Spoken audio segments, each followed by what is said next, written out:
Parakamani case ఏదైతే రవికుమార్ అనేటటువంటి ఆశ్రమానికి సంబంధించినటువంటి జీయర్ స్వామి ఆశ్రమం క్లర్క్ అక్కడ పరకామణి లెక్కింపులో ఉండి డాలర్లతో దొరికితే $900 దొంగతనం చేసి దొరికితే అతన్ని అరెస్ట్ చేసిన సందర్భంలో అతను ఇవాళ కాదు నేను ఎన్నో ఏళ్ల నుంచి తీస్తున్నానని చెప్తే దాంతో ఏం చేశామంటే ఆస్తులు సంపాదించామంటే ఆస్తులన్నీ గుడికి రాసి ఇచ్చేస్తామని వాళ్ళ భార్య పిల్లలు ఏడిస్తే ఆ రాయిబించి దాన్ని కాస్త ఒప్పందం కిందన 100 కోట్ల రూపాయల ఆస్తులు జమ అవుతున్నాయి కాబట్టి కరెన్సీ లెక్క ప్రకారం ఆ మార్కెట్ లెక్క ప్రకారం చూస్తున్న 17-18 కోట్ల ఆస్తులు దఖలైనాయి కాబట్టి కేసుని విత్డ్రా చేసుకుంటున్నట్టుగా ఏఎస్ఓ ద్వారా సెక్యూరిటీ ఆఫీసర్ ద్వారా లోక్ అదాలత్లో ఓకే చేసేసింది ఆనాడు.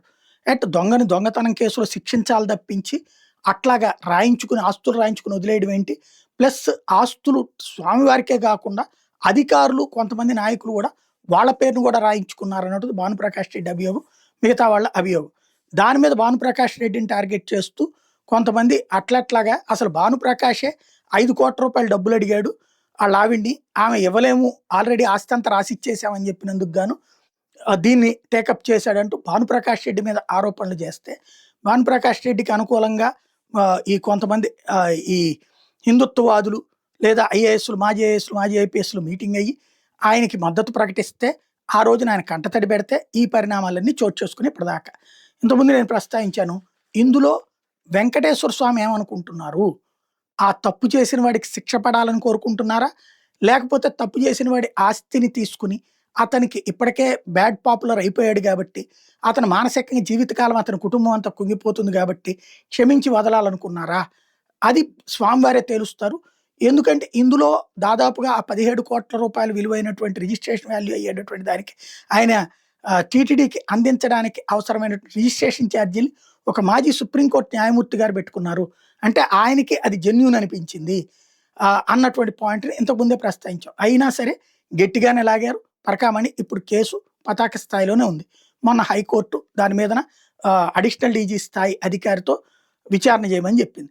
ఇప్పుడు సిఐడి విచారణ చేస్తుంటే ఇప్పుడు హైకోర్టుకు వెళ్ళింది ఈ కేసు.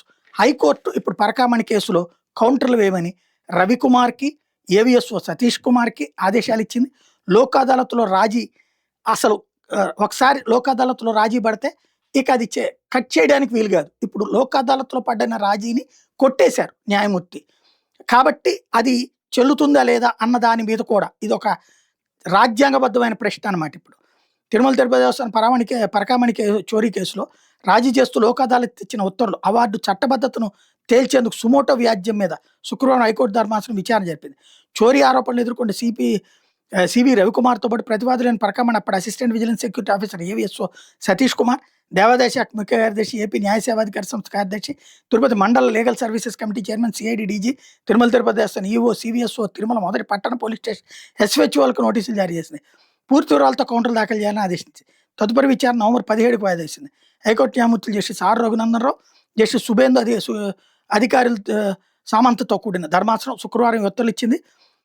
ఇందులో ప్రధానమైనటువంటిది ఏంటంటే మ్యాజిస్ట్రేట్ మీద కూడా చర్యలు తీసుకోమని ఆదేశిస్తూ సింగిల్ జడ్జి ఇచ్చినటువంటి గన్నమనేని రామకృష్ణ ప్రసాద్ ఇచ్చినటువంటి తీర్పు మీద ఇప్పుడు డివిజన్ బెంచ్ విచారిస్తోంది.